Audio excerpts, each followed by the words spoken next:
Justement, Romuald, il y avait une réunion aujourd'hui avec Guillaume Maupas. Quels sont les enseignements que vous pouvez en tirer? Bah, les enseignements, ils nous annoncent des chiffres, des machins, des trucs sur tout ce qui se passe. Bon, bah, ça, on sait. Hein.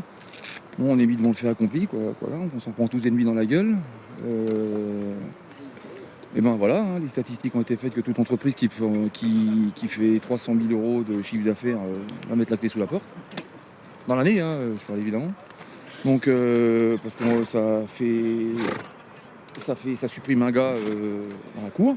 Hein, donc ceux qui travaillent avec 15 chevaux et un gars qui font ce genre de calcul, ben, ils auront du mal. Déjà qu'au jour d'aujourd'hui, tout est dur, l'inflation, le machin, le bordel, le péage, les maréchaux, la bouffe, tout coûte cher, tout coûte très cher. Je me sens inquiet pour l'avenir là. Ah oui, bien sûr, ah oui, je suis très inquiet, oui, je suis très très inquiet, oui. Qui ne le serait pas, hein. Moi je veux bien entendre tout ça, hein, mais... Je veux bien, mais on nous a dit que tout allait aller... on savait que tout allait pas très bien, mais on nous a fait croire que voilà, et puis voilà, quoi. Puis au mois de novembre, on t'annonce qu'on se fait décalquer la tête au mois de janvier, quoi. Donc... voilà, il y a des gens qui sont à des places et qui n'ont pas fait les bons choix au bon moment. Et maintenant, nous, on en pâtit. Les acteurs. Voilà, les acteurs, ceux qui morflent. Vous savez, un mec comme Bazir, c'est le numéro 1 depuis 20 ans. Il gagne pas ce qu'il gagne les joueurs de foot. Donc, c'est des acteurs qui morflent. Donc, je suis pas trop d'accord. Mais bon, voilà, comme on est dans notre boulot, bonnet fermé, on travaille jour et nuit. On peut pas trop se battre. Et les gens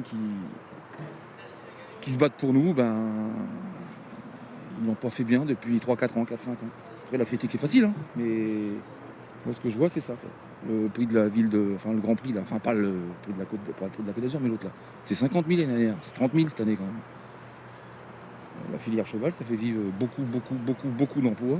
Il y a des propriétaires qui investissent. Déjà, ils se prennent 20% dans la gueule avec la TVA. Ça fait beaucoup, quoi. Alors, faut voir en 2019. Il paraît que les chiffres du Quintet qu'il y a aujourd'hui sont très bons. Vous y croyez? Oui, on nous a dit que si le Quintet prenait 2 points, on allait revenir à flot l'année prochaine. On écoute. À voir. Voilà. Nous, on entraîne des chevaux.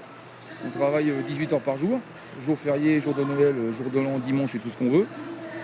Et ils n'ont pas l'air de bien se rendre compte de l'énergie qu'on dépense dans ce métier, qui est très difficile, qui est de plus en plus difficile.